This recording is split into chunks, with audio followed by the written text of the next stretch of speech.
India का defence sector अब सिर्फ स्ट्रेटेजिक प्रायोरिटी नहीं, स्टॉक मार्केट का लॉन्ग टर्म ग्रोथ थीम बन चुका है।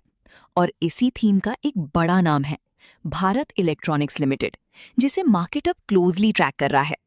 क्यों? क्योंकि कंपनी का robust backlog long term revenue visibility का स्ट्रॉन्ग सिग्नल दे रहा है। अब बैकलॉग इतना इंपॉर्टेंट क्यों होता है?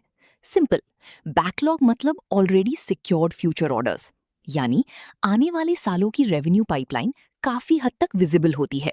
और डिफेंस बिजनेस में यही सबसे बड़ी स्ट्रेंथ मानी जाती है। अब बीईएल के लिए ग्रोथ ड्राइवर्स क्या हैं?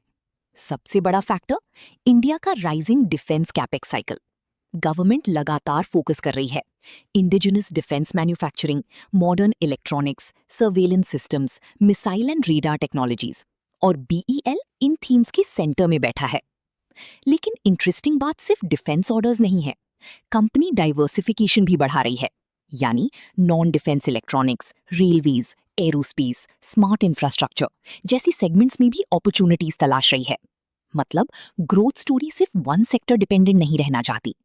अब स्टॉक मार्केट एंगल समझो। इन्वेस्टर्स बीईएल को क्यों पसंद करते हैं? Strong order book, PSU defence theme, government support, long execution visibility. लेकिन कुछ रिस्क्स भी हैं। Execution delays, margin pressure, dependence on government spending. और डिफेंस प्रोजेक्ट्स में टाइमलाइंस अक्सर लॉन्ग होते हैं। मतलब पेशेंस जरूरी है। लेकिन अगर इंडिया का डिफेंस मॉडर्नाइजेशन पीस जारी रहा, बीईएल जैसी कंपनीज मल्टी ईयर बेनिफिशियरीज बन सकते हैं। अब बड़ा सवाल, क्या BEL India defence manufacturing boom का बिगेस्ट विनर बनेगा, या valuation already future growth price in कर चुकी है? स्मार्ट इन्वेस्टर्स अब सिर्फ क्वार्टरली प्रॉफिट्स नहीं, ऑर्डर बैकलॉग और डिफेंस पाइपलाइन भी ट्रैक कर रहे हैं।